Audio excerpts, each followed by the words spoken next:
Everything I've achieved is football. I ended up literally playing every week in front of 30,000. Because none of my mates believe me, they think I'm making it up. Probably the happiest people I've ever met who had nothing. I feel as I'm talking about someone else, but it really was me.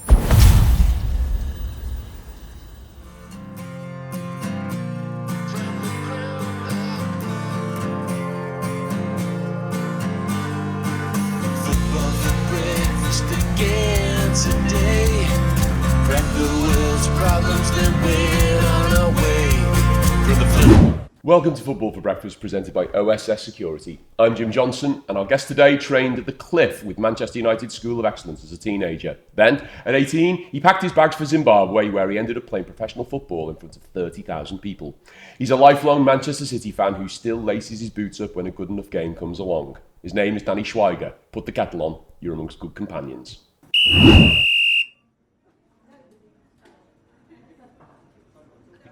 Danny Schweiger. Hey, how you doing? Sit yourself down, Danny. So you've got your Eggs Benedict there. Ooh, Eggs Benedict. Lovely. That's posh, man. Honestly, we've had granola, we've had mushrooms and sausage and things like that. I'm just reading Roy the Rovers from Monday, the 27th of May, 1989. Special time for me, Monday, May 1989. But that's not for here.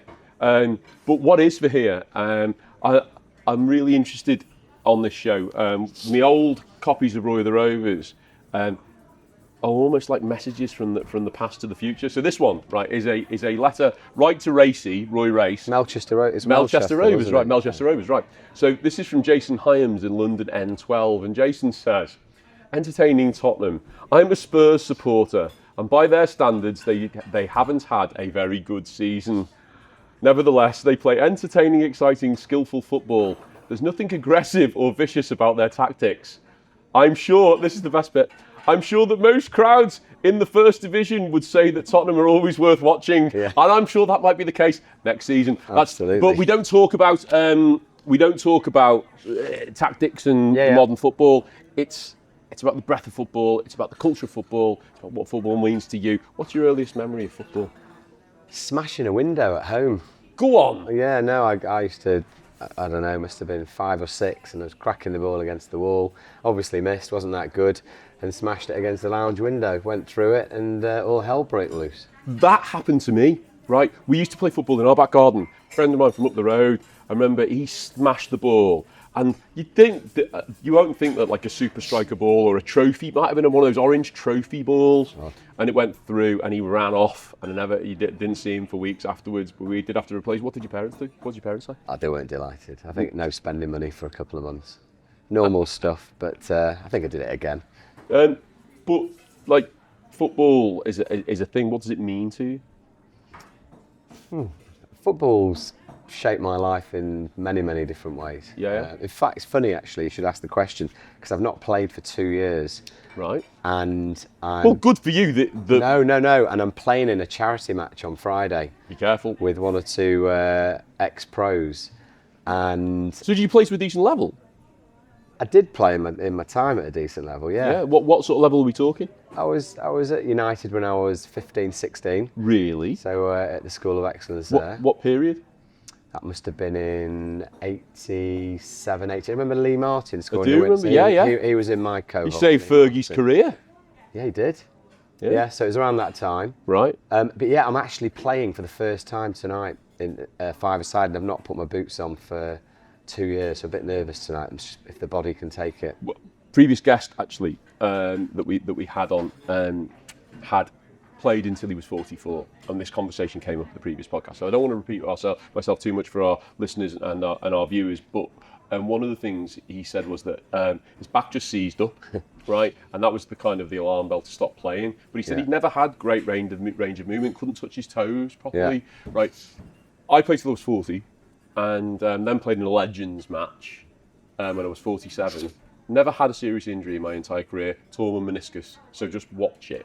That's all I'll say. At the moment, I've got my neck, my back, my knee, everything on lookout tonight. I've already had 2 back operations, but you've got to keep going. Do you think they're sported related?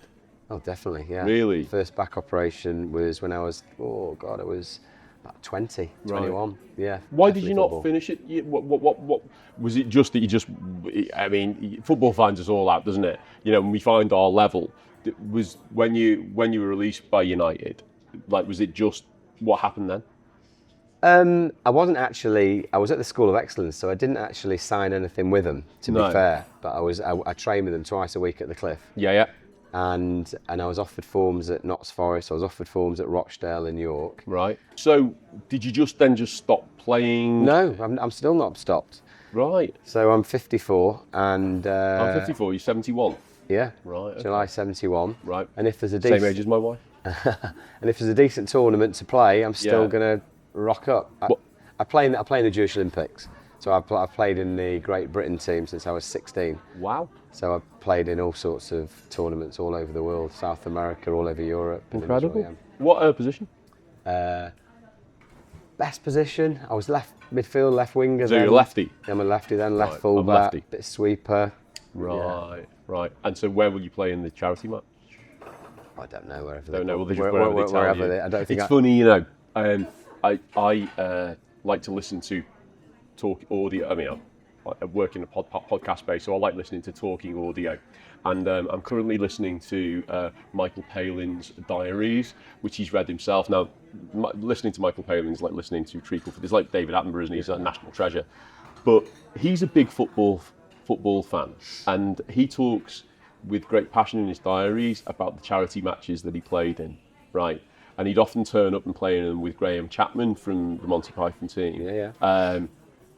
But the way they were organised in those days, do you remember charity matches on the telly before cup finals and things like that? And he's basically saying like how he was playing at the 1977 FA Cup final and we played on the pitch at Wembley. Can you imagine these days the FA letting Mike and Bernie Winters and the Monty Python team and the Grumbleweeds play on Wembley before a cup final? It's just I actually not at Wembley. I did that at Highbury actually.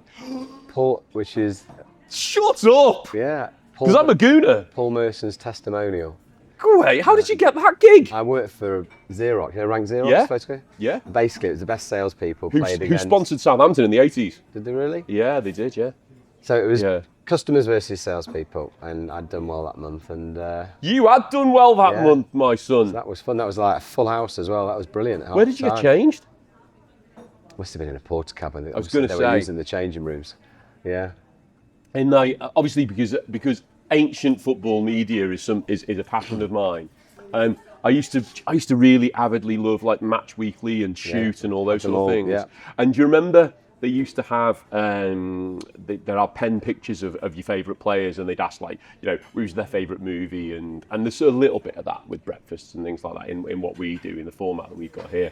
But a lot of the time, when they'd ask favourite away ground, they'd all say Highbury, right? A big majority would say Highbury, and I was like, why? Well, because growing up in the 70s and the early 80s, certainly Arsenal weren't great. So what was the appeal? And apparently, partly Arsenal were the pioneers of the underfloor heating system, the undersoil heating system. So Arsenal games would always go on. So you can imagine if you played at Newcastle United and you travelled in the depths of winter and arrived at a ground and then the ref goes, sorry lads, it's not on. Right? The likelihood is you'd always get your game on at Arsenal. Yeah. But the other thing was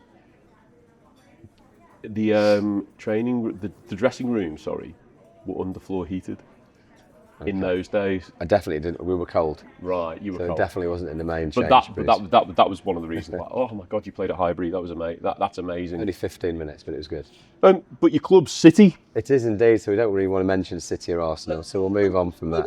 No, we can talk about Manchester City. I mean, because I'm assuming that the Manchester City that you fell in love with is not this kind of sports washing team that they are now.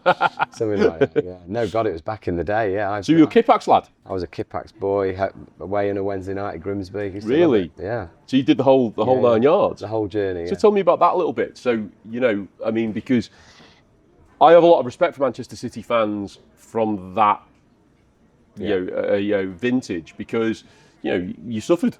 We suffered greatly. Yeah. It was living on dark humour in those days. Absolutely. Feed the goat and he will score. Oh, what a hero, yeah. Do you know what I mean? Yeah. So which iterations are we talking about? Which ones which from that sports washing era, which ones do you have pretty which ones do you have the most fondest memories for? Moments. So there was the 5. Remember when we beat United 5-1 at Maine Road? Yeah.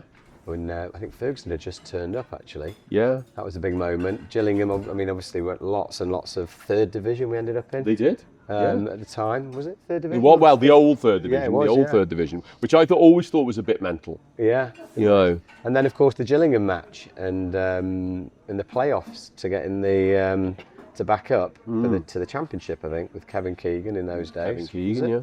And I remember leaving. I don't know if you remember the game, but they went 2-0 up with a minute to go, and we left thousands out of Wembley. Yeah. And then we equalised in injury time and left my wife now, who was my girlfriend at the time. So I went crazy running back up towards Wembley. Yeah. Luckily, my brother looked after her. And we ended up winning, yeah, and that was the start of a miracle. Just a miracle, I mean. Yeah, I mean, you know, and what's happened since. I mean, I glibly talk about that. You know, the way they built the brand as off the backs of that. They built it off the backs of a heritage, right? Yeah. There is a heritage there. You know, I mean, talk about Main Road. I have got sort of kind of almost like composite memories of Main Road, because I used to see a lot of gigs there. Okay. So the bands I saw at Main Road: Rolling Stones, Simple Minds. Yeah. I saw Prince on the Diamond and Pearls tour at Main Road. It was blistering heat. What a gig! Yeah. You know what? Bowie. I saw Bowie at Main Road. Every summer they had a big one, didn't They they? have a really, really big one, don't they? I mean, they obviously still do gigs at Etihad, right? But you know, I think I saw Oasis, one of the last gigs at Main Road. which was really well, special. that's a very special was gig. a very special that's day. a very special gig, Yeah. because that's probably the What's the Story Yeah. tour, 96-ish, pre-Nebworth. I think Main Road was one of the Nebworth warm-up gigs. You know, and funnily enough, we have talked about Oasis on this pod. But you know, it's the thing. Your grassroots team is Cheadle Town. Yeah. Talk to me a little bit about that. Yeah, so I was playing junior Jewish in the Jewish leagues when I was 11. Yeah. But realised that, you know, I was playing at a bit better level really. And Cheadle Town in the day was a Northwest Counties. I think they still are actually Northwest Counties League, but their managers and their coaches were all connected to pro clubs.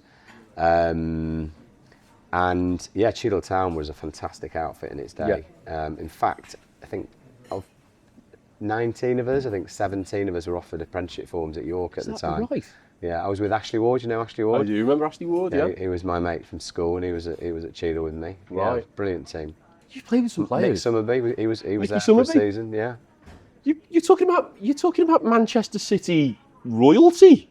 Oh, yeah. Well, you know, Mike Summerby's son. Yeah, he's definitely royalty, Mike. That's well, not off. No, Nick did well actually. Nicky did well. Yeah, he did. I mean, interestingly, you talk about Mike Summerby. Obviously, he played in that great Man City team, the 1968 team. Yeah. I think he was in. Bell Summerby Lee. Yeah. Yeah, all those guys under Malcolm Allison, Allison, yeah. you know, and Tony Book. I think was he? Did he play? Was in it that? Joe Mercer? Joe Mercer was Joe the Mercer was and the Malcolm manager. Allison, that's right. Yeah. Joe Mercer, great Wirral lad. Joe Yeah. Mercer. You know, always remember the story about Joe Mercer. George Graham told the story about Joe Mercer how Arsenal asked him to come out of retirement after the war, because he'd been Everton captain, I think, before the war, and Arsenal asked him to come out of retirement, and he came out of retirement and won the title as Arsenal captain after the war. But he said he just opened a grocer's store in Ellesmere Port, right? So he would only be able to come down at the weekends, and Arsenal agreed to it. So he'd run his. Imagine a footballer doing this now, a world-class footballer as well. He would manage his football. He'd manage his grocery store in Ellesmere Port during the week, look after himself, keep himself fit, wouldn't train with the team, right? Get the train down on a Friday night to Arsenal, and then lead the team on a Saturday. And when they did the Emirates, and they did what they call the Arsenalisation of the Emirates, so they stopped it being this kind of soulless, you know, modern football stadium, and put all this kind of awnings and fascia around it. They had like Arsenal legends, and there was the Joe Mercer. Joe Mercer was one of the names, and there was a pen pick of Joe Mercer, and it mentioned Wirral based. And because I'm Wirral based, It's like Be Still My Beating Heart, you know. But that's the whistle. That's the half-time whistle. So in the second half, we'll talk about your story and a bit of that stuff. For in the meantime, Danny, thank you for joining me. Thank you. This show exists because people believed in what it could be before it was anything. J.B. Priestley wrote about football turning strangers into companions, a community built in 90 minutes. And that's the whole idea behind what we're doing here. And OSS Security got that straight away. Not just the podcast, but the point of it, the belonging, the conversations, the thing that football does to people when it's at its best. They came on board as believers in the show, in the vision, in what this community can become. They say, got you covered. And that's exactly how it feels for the show and for everyone who's part of it. So, whatever you need, whether that's for your business or for your home, simply knowing someone's looking out for you, well, they've got you covered. We're proud to have them with us on this journey, and you can find a link to them in the show notes to find out more. So, you talked a little about football, but obviously in the second half we'd like to talk about the person who's sitting opposite and their life in work and what they've done professionally and stuff like that. So tell me about that story, because it's interesting.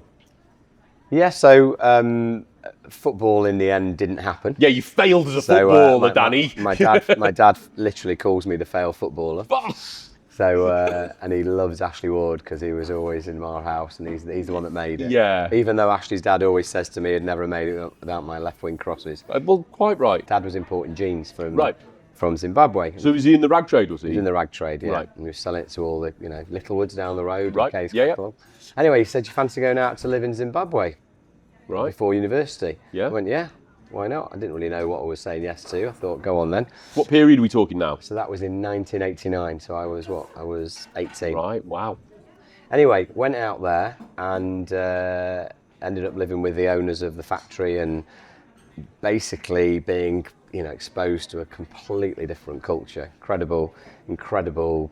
Africa's just an incredible place. Yeah. Incredible people. And I ended up working in a factory. Mm-hmm. So the factory must have 2,000 people in it. I was ridiculously running a quality line or learning and when I was there, someone got wind of the fact that I'd been at United. So someone had said, look, do you want to go for a trial at the local professional club? I went, yeah. I was 18, game on, why not? Anyway, so I went down and fortunately I did all right. And I got offered a contract and I ended up literally playing every week in front of 30,000 and I was the only white man in the whole, not village, in the whole area. And the whole province. In the province, and it was incredible. The night before games, they used to put us up in the Sheraton Hotel, so I used to go in my big pickup truck into the township, pick up the lads and take them to the hotel, and then it's just for an 18-year-old. Oh, that's amazing. Being exposed to the whole, it's amazing. So it's like a semi-pro level. Well, it was their pro level. Their pro level, right? It was the same league as Bruce Grobbelaar and Peter Ndlovu. Really? So it was a proper standard, yeah. But it was just for me great culturally to be able to be exposed to different cultures and to be one of the lads in that culture as well. And learn how to really relate with anybody and everybody. So for me, whether it be grassroots football and the level I played, it was some of the toughest leagues in Manchester, then into Africa, everything I ever did after that, I put down to football. I put everything down to football. Really? Everything I've achieved is football. Wow. Because you learn, I think, so much. How to survive, how to win, how to... teammates and colleagues and leadership and the whole thing. So for me, that's been a major driver for me. I mean, and you let me get my head around this. So you're playing it to 30,000 people. Yeah. Think about it. Let me flip that for a minute. Right. Let's go back to you being in the United Development, school around training at the Cliff twice a week. Right. If you become a professional footballer, but didn't play at the top level, right? The likelihood is you would have played at one of the lower leagues. Now, even the best lower league teams average 5,000 or 6,000 fans. Tranmere Rovers is my local team. And Tranmere are one of the better supported teams, even though they're perhaps not one of the wealthier teams. So they're getting top whack, 6,000, 7,000 fans. You're playing to 30,000 fans, and we know how passionate African stadia are for the game. You only have to watch the AFCON, right? And to get a real flavour for it. What was the name of the team you were playing for? Darren Tornadoes. The old great names though, didn't they? And I actually did meet a couple of Zimbabwean guys Right. only recently, and they remember Darren Tornadoes, because none of my mates believe me. They think I'm making it up. Right. They just think I'm winging it, but I was there. What were the pitches like? Oh, they were top stadium. Really? Yeah, well, when I say top stadium, they weren't as good as here, but they were, 30,000 people. And the grass? Fabulous, yeah. Really? Yeah. Wow. So you fulfilled a dream. I did, yeah. Absolutely. It was. I feel as I'm talking about someone else, but it really was me. So when you say you feel as though you're talking about someone else, is that because when you came back, you had to leave that world behind completely, or because obviously you've been very successful in business in so many ways, but obviously it's ingrained in you. I was 18 years old, and you're sponging up all this incredible experience, and it's something I'll never ever forget. It was just incredible. I met some amazing people, learned some amazing things. I'm probably the happiest people I've ever met who had nothing, absolutely nothing. Right. But they were so grateful just to be breathing and living and enjoying life. And it just, in some ways, it saddens me what the world we're used to over here and how The materialistic entitlements it is. yeah. We sometimes just take so many simple things for granted, Yeah. right? And we ask everybody to bring in an object or a thing that relates some way to that experience. And I think yours is just there, and I'm looking at it now, and it's one of the more fascinating artifacts because it's just got so much heritage just looking at it. Right, talk to me about it, Danny. Bring it down and let's have a little look. Obviously, you're absolutely right. Painstakingly made this many years ago to keep the just to keep the memories and everything from my farewell parties to the people I live Charlie, with. come in, Charlie. I'm going to ask Charlie, our roving cameraman who does our B-reel and our inserts. So apologies for anybody if you can see Charlie here. Well, apologies. I'm not apologising for Charlie. Charlie's amazing, right? But if he's in the way, that's what he's doing. So So basically, there's Zimbabwe. That was where it all happened.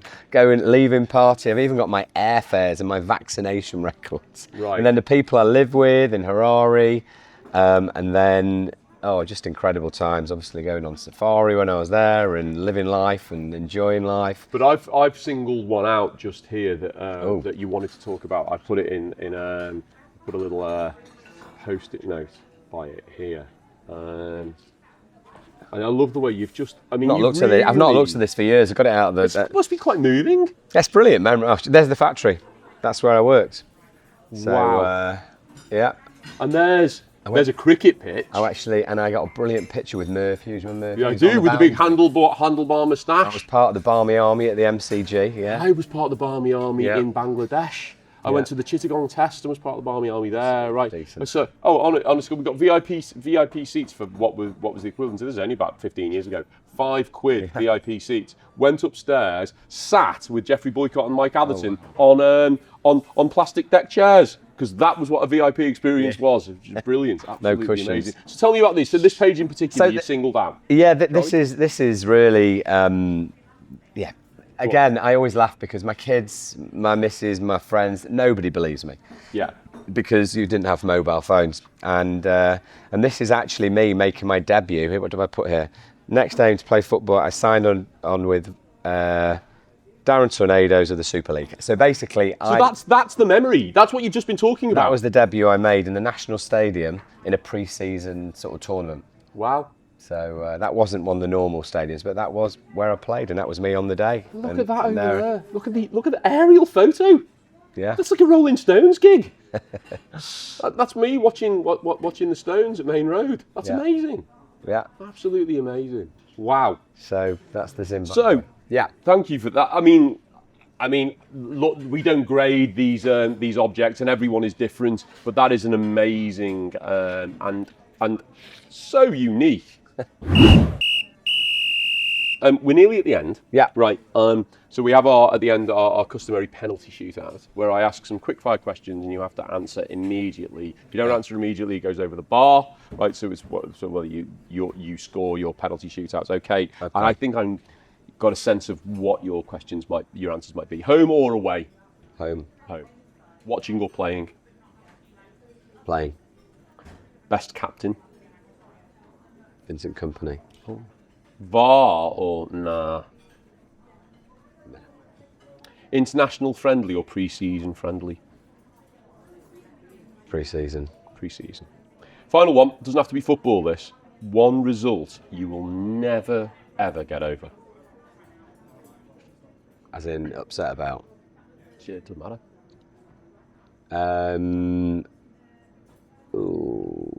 Losing against Chelsea in the Champions League final in Porto. Is that the John Terry one? No, it's not the John it's Terry not, one. no. It's more recently than that, isn't it? It was, yeah. That's the Kai Havertz goal, wasn't it? Havertz, yeah. Kai Havertz goal, Yeah. yeah. In COVID, that was in COVID. It was in COVID. Just after. So why does that one smart so much? Given that Manchester City have got no business in the Champions League. Sorry, no, I'm just joking. Because our manager decided not to play holding midfielder for the first time in his career. And he decided not to play Fernandinho and... who else? He basically just completely changed the way he played, thinking he was clever in the Champions League final. And we were the favourites. That's a Di Matteo outfoxed him, didn't he? Yeah, he just got too clever. Yeah, I remember it. Jorginho ran the game. Yep, there was no one to mark him. Yeah. Stop him. He just ran the game, didn't he? Yeah. Yeah, that. Well, you got it back, didn't you? We did. I was there. I'm not sure, Danny. I can listen to a Manchester City fan complaining about finals. It feels like that feels like a first world problem to me. That, do you know what I mean? You know, particularly with your experience, and I have to say, in terms of experience, what a life and what an experience for future guests. I think Danny Schweiger has just raised the bar really, really high. Successful in business, successful in football, great stories. There's something there for you, if you wouldn't mind picking that up. Thank you very much. And read it out for me. If you can see. Football for breakfast, good companion, 25-26. I think I have to say that Danny Schweiger, you are a good companion. Thank you so much for joining me on Football for Breakfast. Thank you very much. Lovely to meet you. What about that?